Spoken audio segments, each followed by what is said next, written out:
The egg cracked open on the night of the copper rain. That was what the Varan dragons called it. The copper rain. The season when the canyon walls wept a thin mineral runoff that smelled sharp and warm and ancient. It came once a year. It soaked the bioluminescent moss until the whole cliff face glowed faint green and gold. Nira was born into that glow. She was small even for a hatchling. Ivory scales, soft as pressed petals. Amber eyes that caught the canyon light and held it. Her mother, Sorith, curled around her the whole first night and sang the old Varan memory hymns low in her chest. Sounds more felt than heard. Sounds that pressed against the ribs like a second heartbeat. Nira learned the ledge because her mother loved the ledge. It was a flat shelf of dark stone jutting from the canyon wall, wide enough for two dragons to sit wing to wing. Sorith used it for watching the migration winds roll in from the eastern plateaus. She said the wind told you things before the sky did. She said a dragon who could not read the wind was a dragon who would always be surprised. Nira tried to read the wind. She was not very good at it. She sneezed more than she observed. Her mother thought this was wonderful. For 3 years, the ledge was home. Nira's world was the canyon, the copper rain, the glowing moss, her mother's warmth, and the memory hymns she was slowly learning to hum in pieces. Then came the migration season of Nira's 3rd year. The storm systems that year were wrong. They came early, from the north, stacked 3 deep. The elder dragons warned the clan against flying into the northern corridor. Most listened. Sorith had been tracking a family of prey animals for 2 weeks. She said she would be gone 3 days. She did not come back in 3 days. She did not come back in 10. Nira stayed on the ledge. The other dragons searched. Elder Drava, blind in her left eye and ancient as the canyon stone itself, organized flights into the northern corridor. They found nothing. No Sorith. No body. No feather scale. No burned ground. No sign of a fight. Just empty sky and the smell of ozone where the storm had been. After 30 days, Drava landed on the ledge beside Nira and said the thing that no dragon wanted to say and every dragon understood. Nira did not move from the ledge that night, or the next night, or the one after that. In Varan culture, grief was not something you performed. It was something you sat with until your body understood what your mind already knew. The problem was that Nira's body refused to understand. It kept expecting the sound of wings.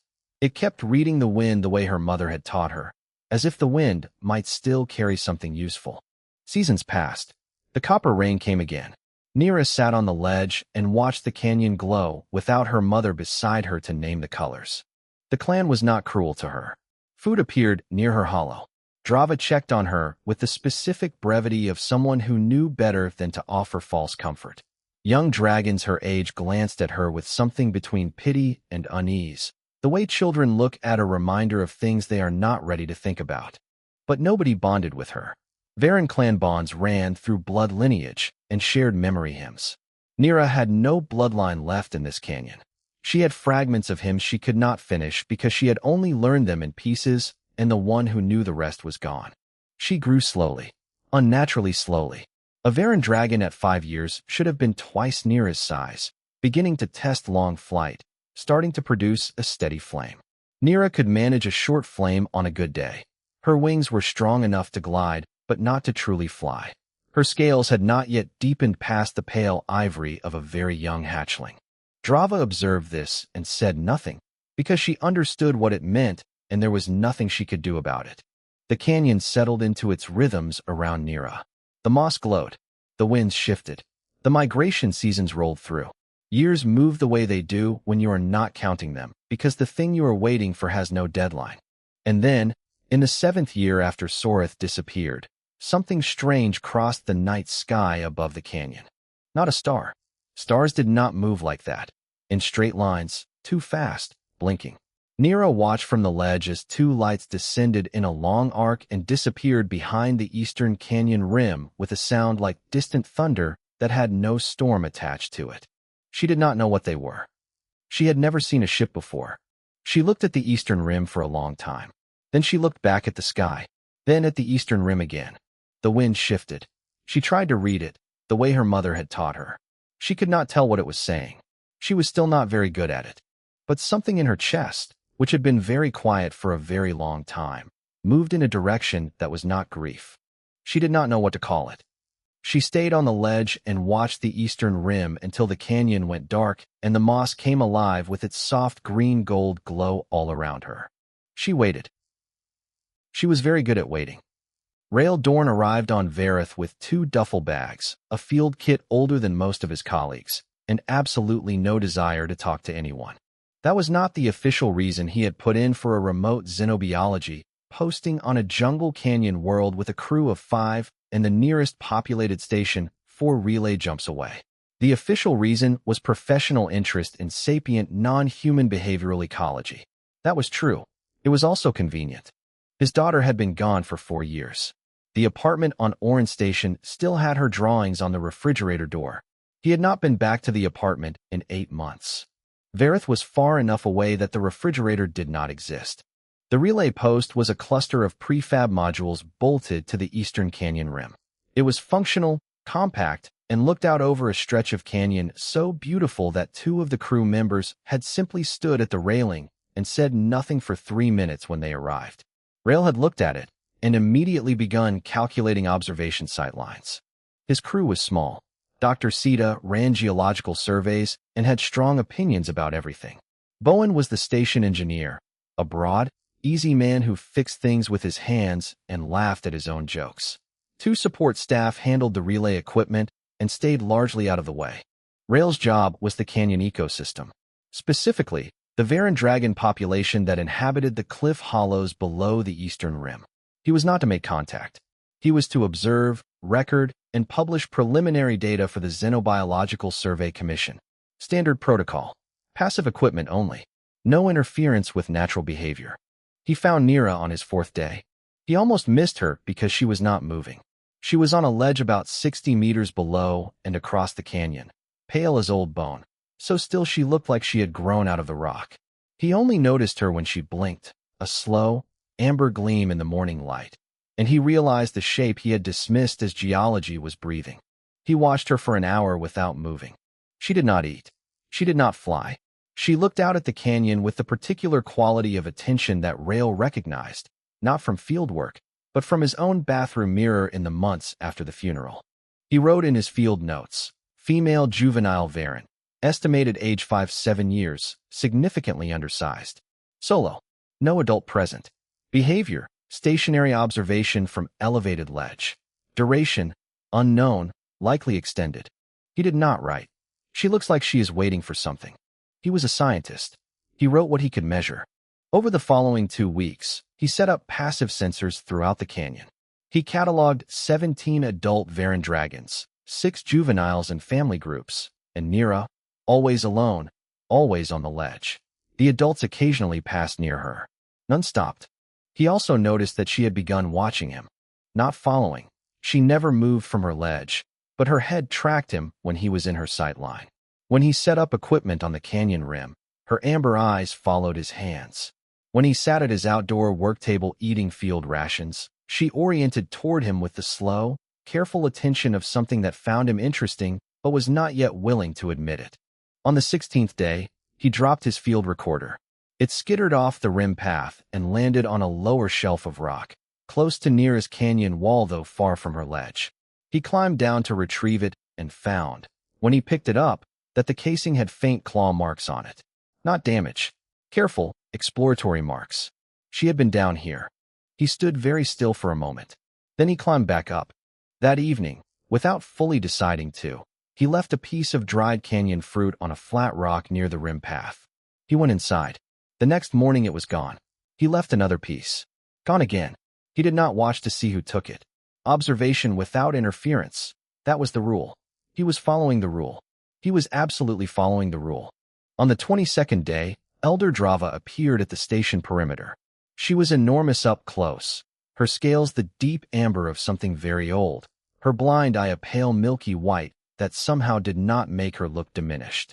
The translator drone Rail had registered with the Varan community, hummed between them. Drava said, "You are watching the small one." Rail said, "I am documenting the canyon population. She is part of it." Drava looked at him with her one good eye for a long time. "She has been on that ledge for 4 years," she said.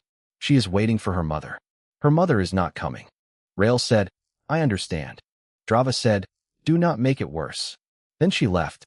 Rail sat at his outdoor table for a long time after that. He thought about what making it worse would look like. He thought about what better could possibly mean. He was a scientist. He measured things. That night, he looked out his quarters window at the canyon. In the glow of the bioluminescent moss, he could just see the ledge across the canyon. And on it, a small pale shape, oriented in his direction. Just sitting there, in the dark, watching a lit window. He did not document it. Some things were too precise to fit in a field note. The rainy season on Varith arrived without warning and stayed without apology. It came in a wall, thick warm rain that hammered the canyon walls and turned every ledge into a waterfall and filled the air with the copper mineral smell that the dragons had named an entire season after. The moss went brilliant gold green. The canyon roared with runoff water. Everything was loud and wet and alive. Rail loved it. He was the only one on the crew who did. Sita muttered about instrument calibration. Bowen spent 3 days fixing roof seals. The support staff stayed indoors and watched the canyon through the observation windows with the polite tolerance of people who had not signed up for a jungle. Rail worked outside in waterproof gear and took notes with a stylus that kept slipping in his wet gloves and thought that this was probably the most at peace he had felt in 4 years. He had started learning fragments of Varen vocalization. Not to speak to Nira. That would have been contact. And he was not making contact. He was absolutely not making contact. But because it was part of his job to understand the communication patterns of the species he was studying. He was terrible at it. Varen vocalization used chest resonance at frequencies human bodies simply could not replicate at full depth. What came out of Rail when he tried was something Bowen described, helpfully, as a large man with indigestion. What came out of Nira, when she heard him trying one afternoon from his work table, was a sound he had not heard her make before. A pause. Then a very careful attempt to produce the same terrible noise back at him. He froze. She was watching him from her ledge across the canyon, head tilted. She made the sound again. Not the correct Varen frequency. His wrong frequency. His specific mistake reflected back at him. He did not know what to do with that, so he went back to his work. But he was smiling in a way that felt unfamiliar on his face, like a door opening in a room that had been shut for a long time. After that day, things shifted in small ways. Nira began appearing off the ledge. Not far. She moved along the canyon wall, not across the open air, but she came closer to the station side. She watched him set up sensor arrays with the intense focus of someone studying a craft they intended to learn. When he arranged equipment precisely, she went still and tracked every step of the process.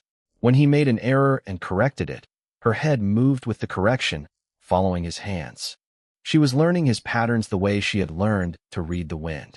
Carefully, without expectation, just in case it turned out to be useful. He began humming while he worked. He had always done it, an old habit from the years of field work, a way to stay calm in quiet spaces. The song had no name he could remember. His daughter used to ask him to hum it when she could not sleep. He had not hummed it in 4 years. It came back without him meaning to call it up, the way those things do when you stop guarding against them. The first time Nira heard it, she went completely still. Not the stillness of caution, the stillness of recognition, of something arriving that she did not have a word for, but her body understood before her mind did. He hummed it again the next morning, and the morning after that. By the 5th day, when he arrived at his work table and had not yet started humming, she made a sound from across the canyon. Soft, imprecise, but unmistakably shaped like the melody. Asking for it, or offering it back, or both. He hummed it. She settled. He did not write this in his field notes. The storm came on a Thursday. Not the regular canyon rain. A real storm. The kind that came down off the northern plateaus with wind that turned sideways rain into something closer to horizontal gravel. Rail was inside running data when Bowen checked the perimeter sensors and said, the little one is off her ledge. Rail found her at the base of the canyon wall, 3 levels below the station, pressed into a rock alcove that was not deep enough to shelter her properly. She was shivering. Varen Juvenile's regulated body heat through a combination of flame production and emotional stability. Nira had neither going well for her in that moment. He did not touch her. He did not speak to her. He simply unrolled his emergency thermal survey blanket, the heavy foil-lined kind meant for overnight field work in cold conditions, and draped it over her from a reach away. tucking one edge under a rock so the wind would not take it. Then he walked back inside. He left the canyon-facing door unlocked, as he usually did. In the morning, the storm was gone. The canyon glittered. The moss glowed its post-rain gold. On the step outside the door, the thermal blanket was folded. Not neatly. The folds were uneven, pressed with something that had 4 points on each hand rather than 5. But deliberately. Clearly, carefully deliberately. Rail picked it up. He stood there for a moment in the cool morning air. He thought about what Drava had said. Do not make it worse. He thought about what worse looked like and what better looked like, and how sometimes those two things were harder to separate than a scientist would like. Then he folded the blanket the rest of the way and went inside to make field notes that had nothing to do with blankets or storms or the way a certain amber-eyed dragon had learned exactly one human melody. The door stayed unlocked. Nobody on the crew had ever been invited into the deep canyon. The Varen elders tolerated the station on the rim. They had agreed to the relay post on the condition that no human descended below the 3rd shelf without formal invitation. In 8 months of posting, no invitation had come. Rail had accepted this as reasonable. The canyon was not his. Then the translator drone arrived at his door before sunrise with a single message.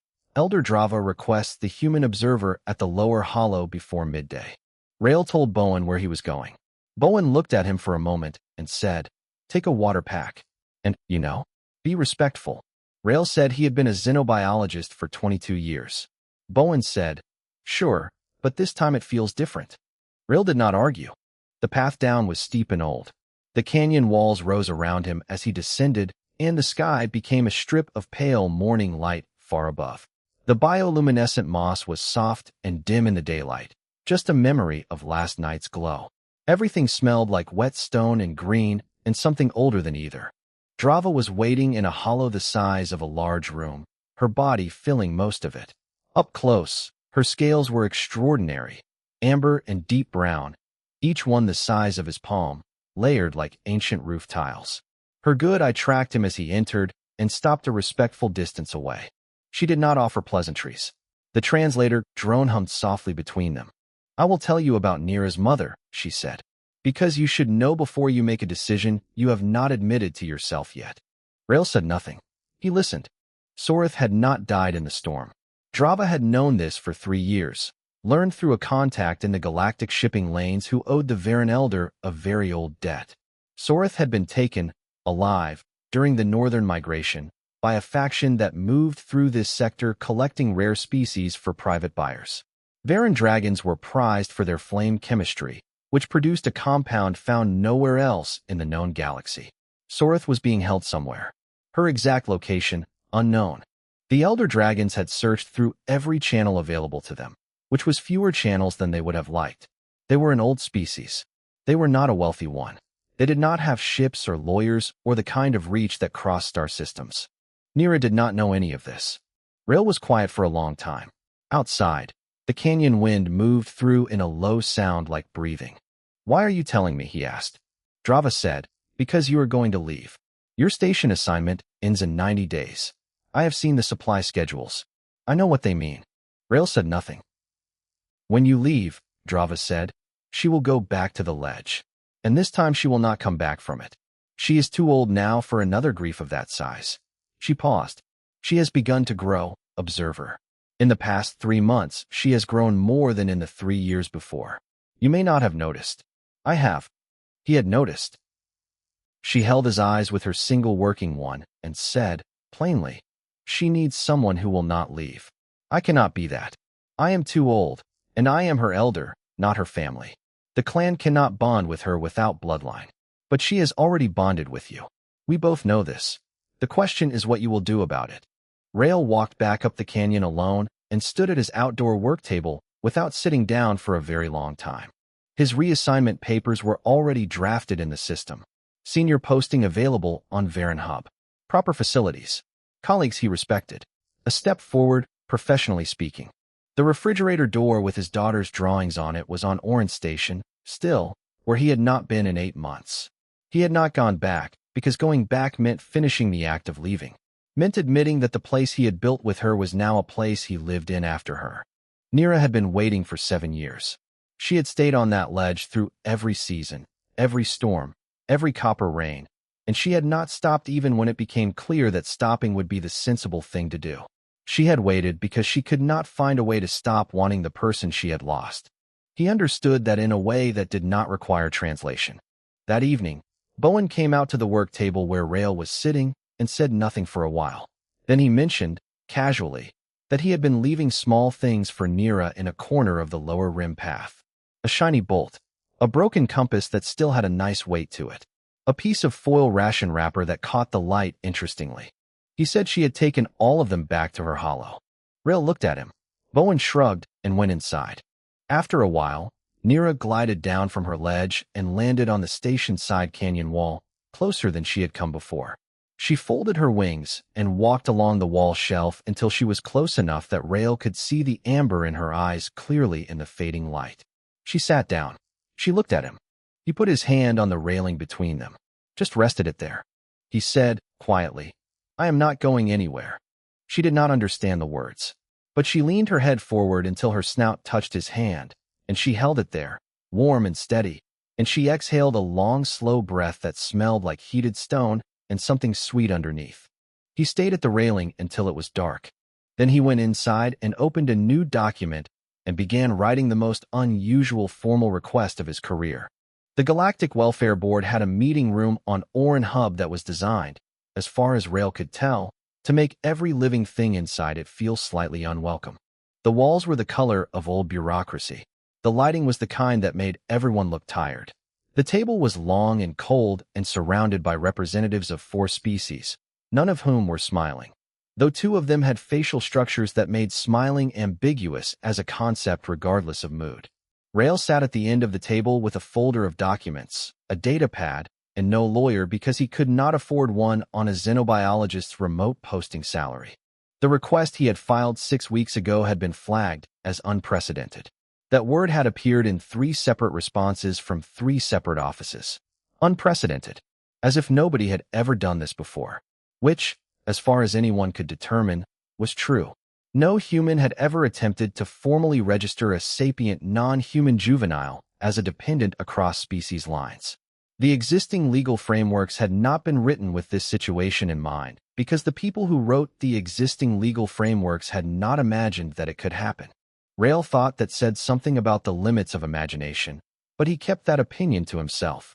The board representative, a Veloci named Dreen, whose species communicated partly through posture and who was currently arranged in a shape that suggested mild contempt. Read the summary aloud. The applicant seeks custodial observer status for a juvenile Varan dragon, designation Nira, of the Varith Canyon population. The applicant argues that the juvenile is experiencing developmental arrest as a result of unresolved grief, that existing Varan clan structures cannot provide the required emotional continuity, and that a cross-species custodial arrangement is in the juvenile's medical and developmental interest. A pause. There is no legal category for this. Rael said, "There is now. I drafted one. It is in the appendix." Another pause. Dreen looked at the appendix with the expression of someone who had not expected the quiet human to have an appendix. The arguments against the request came in 3 types. First, cultural impropriety. A human cannot understand Varan developmental needs well enough to serve as a custodial figure. Rael produced his field documentation, 22 years of xenobiology, 3 months of observational records on Nira specifically, and a growth chart showing that in the 3 months since their relationship began, Nira had grown more than in the previous 3 years combined. Second, legal ambiguity. The precedent this set could open frameworks that were not ready to be opened. Rael said that the precedent it set was this: a child who needs a family should be able to have one. He did not raise his voice. He was not the kind of person who raised his voice in meetings. Third, and most quietly, that Rael's own judgment might be compromised by grief, that a man who had lost a daughter might be projecting something onto a dragon that was not really there. This one, Rael sat with for a moment. Then he said, "I thought about that. I thought about it a lot before I filed the request. And here's what I know. Nira is not my daughter. She is a Varan juvenile sapient who has experienced significant developmental harm due to isolation and unresolved loss. I am not replacing what I lost. I am responding to what she needs. Those are different things. I wrote them both down because I thought someone would ask. He placed a single photograph on the table. It was Nira, asleep. The thermal survey blanket folded around her, slightly uneven, clearly done by something with four-pointed hands. She was curled small, her ivory scales bright against the dark canyon stone. She looked, in the way that sleeping creatures sometimes do regardless of species, very young and very tired and very safe. The room was quiet for a moment. The board deliberated for 4 days. Rail stayed on the hub in a small transit room and ate from the station canteen and thought about Vareth and about the fact that Nira did not know he was gone yet, that he had left while she was sleeping, that she would wake up and he would not be at the work table. On the second day, a message arrived from Vareth. It was from Bowen. It said, "She is not eating great. Sita is sitting on the ledge with her reading geological surveys out loud. I think it is helping a little. We are all here." Rail read this message 4 times. On the 4th day, the board returned. Approved. Custodial Observer Status, a new legal category, written and filed and now real, granted for a 5-year renewable term. The automation of the relay station deferred pending continued xenobiological review. One line buried in the legal language said the review was expected to take, at minimum, 5 years. Rail read the decision document twice. Then he booked the next available shuttle to Vareth. Nira was there. She had never come to the landing pad before. It was exposed, open, far from the canyon wall. She was standing at the edge of it, ivory gold in the dusk light, bigger than she had been 6 weeks ago. He could see it clearly now. Her amber eyes were fixed on him. She walked to him steadily. No rushing. Steady, as if she had known he would be there and was simply closing the distance that remained. She pressed her snout against his chest, low and firm, and went still. He put both arms around her neck. She was warm and solid, and she smelled like heated stone and canyon air and something that had no name in any language he knew. The crew watched from the station doorway. Nobody said anything. There was nothing to say that the moment had not already said better. The canyon glowed around them. The copper-sweet smell of the Vareth evening rose up from below. Somewhere deep in the hollow, a collection of shiny bolts and one broken compass and a piece of foil ration wrapper sat in a pile that was now, officially, a family's shared property. Rail did not let go for a long time. He did not need to. 2 years is a long time when something is finally growing. In the first year after the hearing, Nira grew 3 times what she had managed in the 4 years before it. Her ivory scales deepened, not overnight, not dramatically, but steadily, the way color returns to something that has been kept in shadow for too long. By the end of the first year, they had shifted to a warm pale gold. By the second year, they were the rich amber gold of late afternoon canyon light, and they caught the sun and threw it back in ways that made Bowen, who was not given to poetic observation, once look up from his work and say simply, "Wow." Her wings, finally properly developed, could carry her in long confident arcs across the full width of the canyon. Rail watched her first real solo flight from the rim. She climbed high, banked hard, dropped fast, pulled up at the last moment with a sharp crack of wing that sent the moss rippling below her. She came back and landed beside him and made a sound that was obviously self-satisfied. He told her it was excellent work. She looked at him as if she had expected nothing less. She could produce a flame steady enough and hot enough to melt certain survey-grade alloys, which Bowen discovered by accident and did not repeat.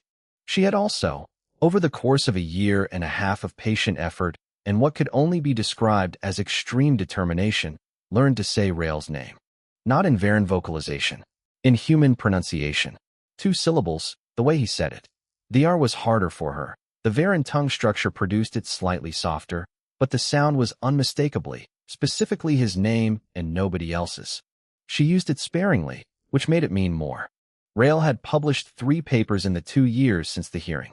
2 were on Varen dragon vocalization and cross-species acoustic pattern sharing, which were well received and cited more than he expected.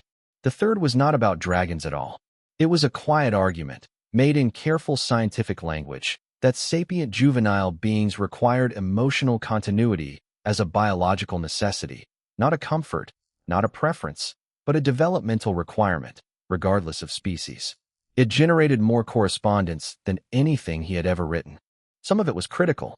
Some of it was from welfare researchers who wanted to discuss the framework. One letter was from a xenobiologist on a station he had never heard of who wrote simply, "I have a situation not unlike yours. I did not know there was a word for it. Thank you for giving me a word." Rail answered every letter. The crew had rotated twice since the posting extended.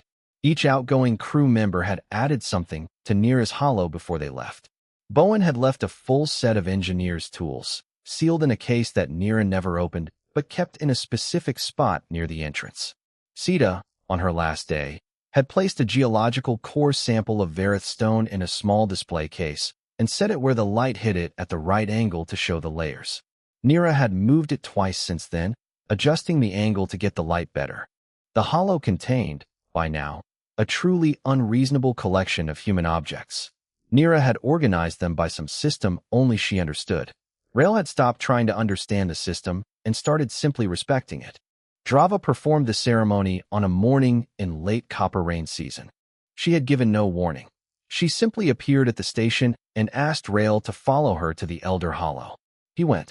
She placed her foreclaw on his shoulder, the right one, which was the formal side, the side with meaning in Varan tradition, and spoke a phrase in the old Varan dialect. The translator drone rendered it as, "You are counted." It was the closest the Varan language had to formal inclusion in a line of belonging. Not quite adoption, not quite clan bond. Something specific and exact. You are counted among the ones who matter. You are in the number, you are not outside. Drava removed her foreclaw. She looked at him with her one good eye. She said nothing else. She did not need to. 6 weeks later, the message came from the Galactic Welfare Enforcement Division. Sorith had been located. She was alive. She was being held at a facility 12 relay jumps from Varith, and the enforcement team was en route to bring her home. Her condition was described as serious but stable. She was expected to make a full recovery. She was expected to arrive at Varith within 40 days. Rail told Nira that evening on the ledge. He did not know how much she understood of what he said in words. He had learned over 2 years that she understood more than most people expected, not through language exactly, but through something harder to define. The shape of a conversation, the weight of what was being said, the way his hands moved when things were good versus when they were difficult. She understood this. She went to the ledge. She sat there in the old way, the way she had sat for years before he came, but different now. The quality of it was different. She was not waiting like someone expecting to be disappointed. She was waiting like someone who knew the difference between time passing and time running out, and understood that what was coming toward her was the first and not the second. She would have both of them now. Her mother, coming home, and the man who had stayed. Some part of her had believed, for a long time, that the world only took things. That love was something you held until it was gone, and then you held the space where it had been and called that living. She sat on the ledge and watched the sky and understood, maybe for the first time, that the world also brought things back. Rail sat beside her. He hummed the melody, the one with no name, the one she had learned to ask for. She let the sound settle around them both. The canyon moss went gold in the dusk. The copper-sweet wind came up from below. She said his name, just his name, quietly, the way you say something when you want the word itself to carry everything else. He looked at her. He smiled. Below them, the canyon breathed. Above them, somewhere in the great distance between stars, a mother was coming home. And on the ledge, in the glowing dark, a family was already whole.